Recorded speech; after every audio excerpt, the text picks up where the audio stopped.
Madhavi and లత గారు and అరుణ గారు, sir మీరు ఎందుకు జాయిన్ అవ్వాలనుకున్నారు, అసలు ఏం చేయాలనుకుంటున్నారు?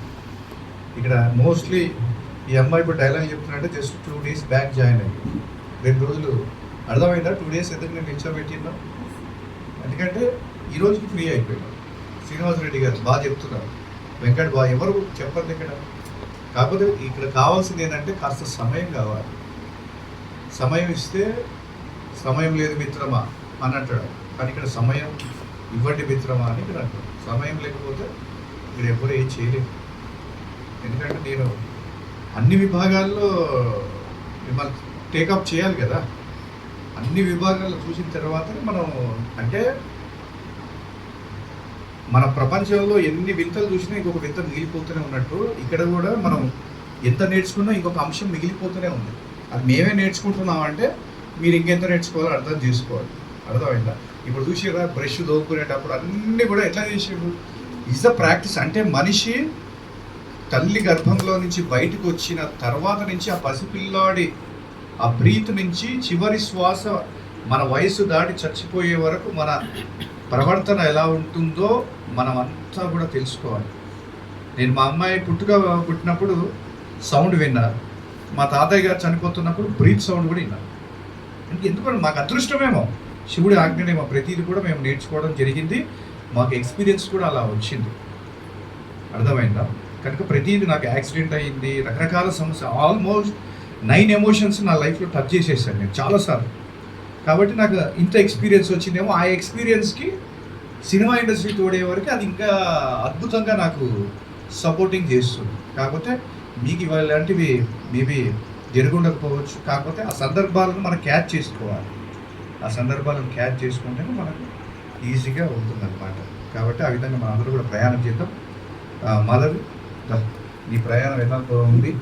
ఇలా అసలు నిన్ను పరిచయం చేసుకోవాలి. ఫస్ట్ ఇండస్ట్రీ ఏంటంటే, ఇండస్ట్రీ అంటే సినిమా కాదండి, కమ్యూనికేషన్ స్కిల్స్ కావాలి. ఇండస్ట్రీ అంటే సినిమా ఇవన్నీ కాదు. ఫస్ట్ అసలు ఇండస్ట్రీలో ఎవరు పని చేస్తున్నారు, అసలు డైరెక్టర్స్ ఎవరు, కెమెరామ్యాన్స్ ఎవరు, సీరియల్స్ ఎవరు, మేకప్ మ్యాన్స్ ఎవరు అని మీకు తెలిసినప్పుడే, వాళ్ళతో మీకు పరిచయాలు అయినప్పుడే ఇస్ ద కమ్యూనికేషన్ మీకు మొదలవుతుంది. అంటే నేర్చుకున్న తర్వాత మీకున్న కమ్యూనికేషన్, మేకప్ ఆర్టిస్ట్ పరిచయం ఉంటే మేకప్ ఆర్టిస్ట్ ద్వారా వెళ్ళొచ్చు, లేదా పోస్ట్ ప్రొడక్షన్ జీప్ డ్రైవర్ నుంచి కూడా వెళ్ళొచ్చు. ఎట్లా వెళ్తారు? జీప్ డ్రైవర్ నుంచి ఎలా వెళ్తారంటే డైరెక్టర్ గారు కారు ఎక్కుతారు. ఆ కారు రెగ్యులర్గా అతను పని చేస్తున్నప్పుడు, సార్ నవీన్ గారు మా మాధవి అనే అమ్మాయి ఉంది, డబ్బింగ్ బాగా చెప్తుంది, కాస్త అమ్మాయిని సపోర్ట్ చేయండి అంటే, మలవాడు వేరా, చిన్న పనే కదా, పంపించి స్టూడియోకి. తర్వాత మేకప్ వేసేటోడు, మేకప్ వేస్తా సార్ ఇట్లా మా అమ్మాయిని పంపించి. ఈజ్ అ కమ్యూనికేషన్ ఉన్న వాళ్ళని పట్టుకుంటే 24 వైపుల నుంచి మీరు ఎక్కడైనా దూరొచ్చు. మీరు ఏడు పట్టుకోకపోతే మీరే, నేనేం చేయలేనండి, నేను ఎవరికి అవకాశాలు ఇప్పించాను.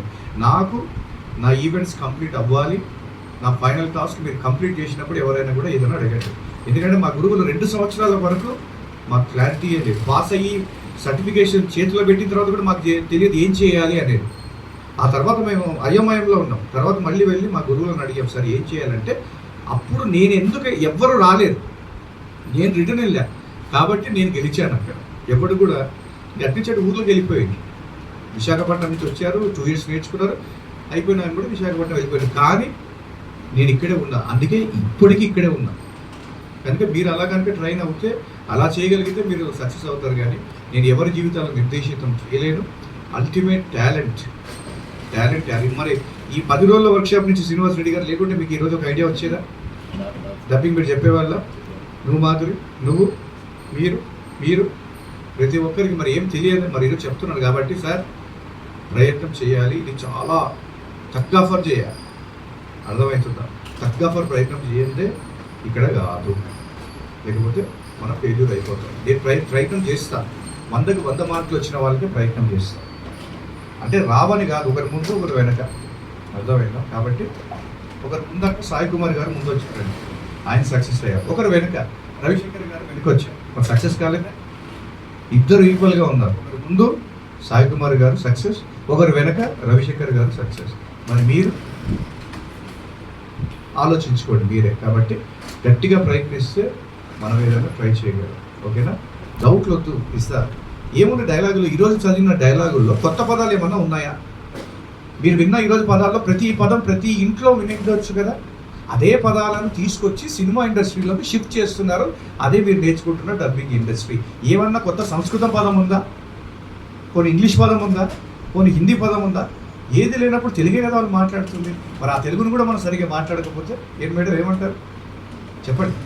నేను ఇట్లా 5-6 మంది కాదు 80 మంది క్లాస్ పెట్టుకొని ఒక్క ఏకధాటిగా క్లాస్ చెప్పాను. 4 hours క్లాసెస్ ఏకధాటిగా 82 మంది క్లాస్ జరిగింది. కాబట్టి ఇంకా స్ట్రెంత్ ఆఫ్ పీపుల్ తక్కువ, ఓకేనా? కాబట్టి అందరూ కూడా అలా డెవలప్ అవ్వాలి. బాగా చెప్పారు ఈరోజు. ఫుల్ ఎంటర్టైన్మెంట్, అర్థమైందా? ఫుల్ ఎంటర్టైన్మెంట్ ఉంది మామూలుగా లేదు. ఇది మీరు డబల్ మీనింగ్ సినిమా అనుకోవచ్చు. మరి జంబలగడ్డ సినిమా దాదాపు 40 సంవత్సరాల ముందు వచ్చింది. 30 years 25 years మరి అప్పుడు కూడా డబల్ మీనింగ్ ఉంది. మరి అప్పుడు జనాలు యాక్సెప్ట్ చేసిండు, ఇప్పుడు యాక్సెప్ట్ చేసిండు. కానీ జనాలు యాక్సెప్ట్ చేస్తున్నారు, కానీ మిమ్మల్ని జనాలు యాక్సెప్ట్ చేస్తారో లేదా అనేది మీ వాయిస్ల ద్వారా ఫైనల్గా జడ్జిమెంట్ చేసుకోండి. అర్థమైందా? కాబట్టి అది ఓకేనా? మాధవి మాట్లాడదాం. ఎలా ఉంది అసలు ఒకరినొకరు? నేను ఫస్ట్ ఆఫ్ ఆల్ ఇండస్ట్రీకి వెళ్ళినప్పుడు ఏం చేస్తానంటే యాజ్ యాక్టర్గా వెళ్ళినప్పుడు ఎవరికైనా మంచిగా సార్ మీ పేరండి? మీ పేరు శ్రీనివాస్ రెడ్డి. మీరు ఎప్పుడు చేస్తున్నారు సార్ యాక్టింగ్ ఫీల్డ్లో? 2 ఏళ్ళు. నేను ఇప్పుడే కొత్తగా వచ్చాను. నమస్తే సార్. సార్ మీ పేరండి? మీరు ఎప్పుడు సినిమా ఫీల్డ్కి సినిమాలో సీరియల్ చేశారా? ఇట్లా నేను కలుపుకొని అందరితో కూడా ఫ్రెండ్లీ నేచర్తో వెళ్ళిపోయేవాడిని. అట్లా ఆల్ టీమ్స్తో నేను పరిచయం చేసుకునేవాడిని. ఇప్పుడు ఒక క్యారెక్టర్ ఉంటుంది, ఒక కో ఆర్టిస్ట్ అంటారు. అది మేల్ ఉండొచ్చు, ఫీమేల్ ఉండొచ్చు. మరి నాకు అప్పట్లో నేను ఎక్కువగా పూర్వం క్యారెక్టర్లు వేసేవాడిని. ఫీమేల్ అమ్మాయిని ఇచ్చేవాళ్ళు. ఇచ్చినప్పుడు నాకు సిగ్గు, మరంతా పోలీస్ డిపార్ట్మెంట్. ఏం చేయాలి అమ్మాయితో? గట్టిగా పట్టుకొని అది నువ్వు అమ్మాయిని కిస్ చేయాలంటే, ఓరి అమ్మాయి దీనమ్మ జీవితం నాకెక్కడ సార్ అంటే, మరి ఎందుకు వచ్చేవారు గాడిదే అని అన్నారు. అప్పుడు నాకు మళ్ళీ ఫీలింగ్ వచ్చింది, ఓరి అమ్మాయి ఇట్లయితే గాడి అయితే లేని పరిస్థితి. నిజంగా ముద్దు పెడతాం, మూతి మీద అంటారు అమ్మాయి. ముద్దు పెడతాం కానీ అమ్మాయి అన్నయ్య అంటారు. కౌగిలించుకుంటాం, అన్నగారు అంటారు. ఆ రెండింటి మధ్యన వ్యత్యాసాన్ని ఎంచుకోవాల్సిన పరిస్థితి మనలో ఆర్టిస్ట్గా ఉంటుంది. అర్థమైందా? ఆ రెండింటి ముద్దు పెట్టుకున్నప్పుడు చెల్లెలకి ముద్దు పెట్టుకుంటున్నాను. చెప్తే అదే ఇవన్నీ కంగారు పడకండి, ఇట్స్ కామన్ సినిమా ఇండస్ట్రీ. కాబట్టి నీకు ఆ బాధ అనిపిస్తే చెల్లిగా నన్ను ముద్దు పెట్టుకో, ఒక అక్కగా నన్ను హక్ చేసుకోండి. అట్లా నేను వాళ్ళు నన్ను ఎంటర్టైన్మెంట్ చేయడం జరిగింది. ఎందుకంటే నాలో అంత పట్టుదల ఉంది కాబట్టి. అమ్మ నాకు చేయలేకపోతున్నా, కానీ అన్నయ్య నువ్వు మంచి పర్ఫార్మెన్స్ చేస్తున్నావు, మంచి ఐస్ పెడుతున్నావు, ప్లీజ్ ఏం కాదు, ఐఎమ్ సపోర్టెడ్ అని వాళ్ళు నాకు సపోర్ట్ చేసింది కాబట్టి ఫీల్ లేకుండా చేయగలిగాను. అలా ఉంటేనే పైకి వస్తాం, కానీ ఇంకొక విధంగా ఫీలింగ్స్ ఉంటే ఇక్కడ కాదు. కాబట్టి అలా కమ్యూనికేషన్ మొదలు పెట్టుకొని ఏంటి దీపిక మేడం, ఏంటి గాయత్రి మేడం బాగున్నారా? మేడం నమస్తే. మధురి బాగున్నా సార్? శ్రీనివాస్ రెడ్డి నమస్తే. మేకప్ కొద్దిగా గట్టిగా సార్ కొద్దిగా లైట్ గట్టి పెట్టారు సార్. లత కొద్దిగా మేకప్ ఇటు వైపు సెట్ చేయవా? ఇట్లా ఫ్రెండ్షిప్ చేసుకునేవాడు. లేకపోతే ఎట్లుంటుందండి? అందరూ కొత్తే. కాబట్టి ఒక సముద్రంలో రాయి వేస్తే అది తన గర్భంలో కలిపేసుకుంటారు. అలాగే మీరు అక్కడ ఉన్న జనాలను ఎప్పుడైతే ఇన్వాల్వ్మెంట్ అయ్యి మీలో మీరు కలిపేసుకుంటారో అప్పుడే మీరు సక్సెస్ అవ్వగలరు. కానీ వాడేమనుకుంటాడో, వీడేమనుకుంటాడో, నేనేమనుకుంటాను అనుకుంటే ఏమనుకోకుండా మీరు ఇంట్లో మీ ఆయన అనుకుంటుంది వింటారు అంతే. అర్థమైందా? ఇది మేము ఇట్లా కష్టపడ్డాం కాబట్టి మేము రకరకాలుగా తిప్పలు పడ్డాం. ఓకేనా?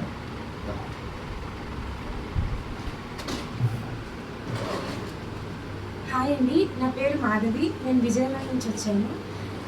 యాక్చువల్గా డబ్బింగ్ నేర్చుకోవాలని కాదు, కానీ అసలు ఎలా ఉంటుందో తెలుసుకోవాలని ఇక్కడికి వచ్చాను. వన్స్ ఇక్కడ వచ్చాక ఇక్కడ చూసిన తర్వాత ఓకే డబ్బింగ్కి ఇలా చేస్తారా, ఇలా కష్టాలు, ప్రతి ఒక్క చిన్న వాయిస్కి కూడా, ప్రతి ఒక్క చిన్న సౌండ్కి కూడా ఇంత ఎఫర్ట్ పెట్టాలా అనేది నేను ఇక్కడికి వచ్చాక నేను తెలుసుకున్నాను. యాక్చువల్గా అయితే నాకు ఏం తెలీదు. ఇక్కడికి వచ్చాక దాంట్లో ఒక ఫన్ క్రియేట్ చేస్తున్నారు, బోరింగ్ లేకుండా, కష్టం లేకుండా. అంటే దాన్ని ఎలా చెప్పాలో కూడా సారే చెప్తున్నారు, మనకి ఏం ఎఫర్ట్ లేకుండా. ఇది అయితే నాకు చాలా బాగా నచ్చింది. ఈసారి ఇది మన పీవీఆర్ది ఇంకా డెవలప్ అవ్వాలి, ఇంకా చాలా మందికి తెలియాలి. చాలా మంది టాలెంటెడ్ పీపుల్ ఉన్నారు, కానీ వాళ్ళకి తెలియదు ఎలా అప్రోచ్ అవ్వాలి, ఎలా వెళ్ళాలి అనేది, ఎలా వాళ్ళ నైపుణ్యాన్ని ఎలా మెరుగుదిద్దుకోవాలనేది ఎవరికీ తెలియదు. కానీ ఇక్కడికి వచ్చిన తర్వాత ఖచ్చితంగా సక్సెస్ అయ్యే వెళ్తారు అనే నమ్మకం అయితే నాకు చాలా బాగా వచ్చింది.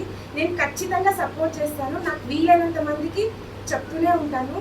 ఇంకా చాలా మందిని ఇక్కడికి తీసుకురావడానికి ట్రై చేస్తాను. Thank you sir. ఈ క్రెడిట్ అంతా మీకే వస్తుంది.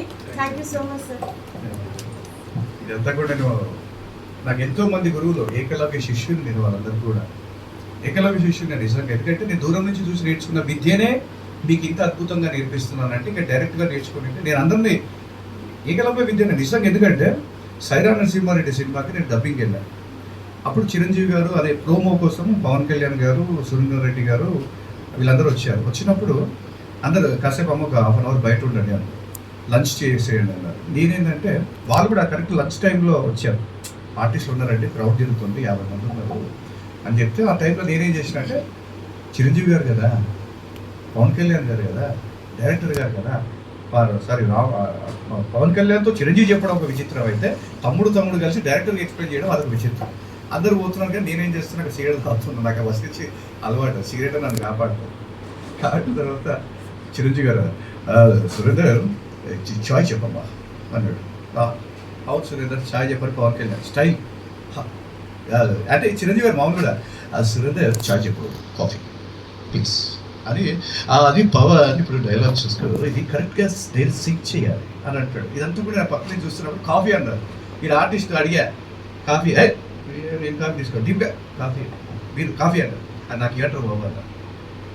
తీసుకొని వెళ్ళి లోపల ఆ కాఫీ కప్పు పట్టుకుని అట్లనే 2.5 గంటలు నిల్చున్నా.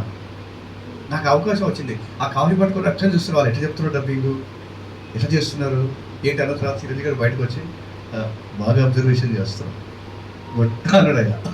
అంటే నా మేధావి, నా మేధస్సు చిరంజీవి గారికి అక్కడ కనెక్ట్ అయ్యింది. అంటే నేను చూస్తున్నా. మీరేం చేస్తున్నారంటే ఇంకులోకి వెళ్ళిపోతుంటారు, అది చూస్తూ ఉంటారు. నేను అట్లనే దీక్షణంగా చూస్తున్నా. ఎందుకంటే ఏంది, is the megastar, is the Telugu ఇండస్ట్రీలో చిరంజీవి తర్వాతనే కదా ఎవరైనా. అలాంటి ఆ టీ పట్టుకొని అట్లా నిల్చున్నా. నేను అట్లా నిల్చున్నా 2.5 గంటలు అబ్జర్వేషన్ చేసిన. అట్లా ఇట్లా మేము ఎన్నో మీరందరూ ఫీల్ అవుతారు టీ కప్పులు పట్టుకోవడానికి. నేను మా మావయ్య గారు అప్పటికి నంది అవార్డులు తీసుకున్నా కూడా కార్లు అడిగిన, కార్లు తుడిచిన. ఎందుకంటే is a director, is the best director and performance ఓరియంటెడ్గా పట్టుదలతో ఉన్న డైరెక్టర్ కాబట్టి అందరి దగ్గర పనిచేయాలి. కాబట్టి తుడిచిన తర్వాత అట్లా నేను చాలా చేసిన. మా మావయ్య వారికి ఇంతవరకు తెలియదు. ఎందుకంటే వాడు ఆ కార్ చూడకపోతే ఒప్పుకోవట్లేదు. కాబట్టి ఇట్లా మేము ఎన్నో అబ్జర్వేషన్లు చేసినాం ఆ విధంగా. తర్వాత అన్నగారు రండి మాట్లాడాలి. శ్రీ మాతృదేవో భవ అన్నారు. మరి మాతృదేవత ఎప్పుడు ఇంట్లోనే ఉండాలో, యుద్ధాలు చేయాలి. అందుకే ఝాన్సీ లక్ష్మీబాయి గారినే మనం దలుచుకుంటున్నాం తప్ప మనం దలుచుకోవడం. మాట్లాడాలి, మాటలే కదా. నమస్తే అందరికీ, నా పేరు లత, నేను హౌస్ వైఫ్ని. నేను మామూలుగా నాకు కూడా మాట్లాడాలి అంటే కనిపించాలని ఉండదు, కాకపోతే నేను కూడా మాట్లాడగలుగుతాను. అందరితో మాట్లాడాలని భయమిస్తుంది నాకు చాలా. కానీ ఒకసారి సార్ది చూశాను పీవీఆర్ యూట్యూబ్లో, చూసి ఎలాగైనా కాల్ చేయాలి, రావాలి అనుకున్నాను, వచ్చాను. ఇప్పుడు కూడా భయం వేస్తుంది కానీ మాట్లాడదామని ముందుకు వచ్చాను. Thank you sir. ఎందుకంటే మిమ్మల్ని మీరు పరిచయం చేసుకోవాలి. రండి.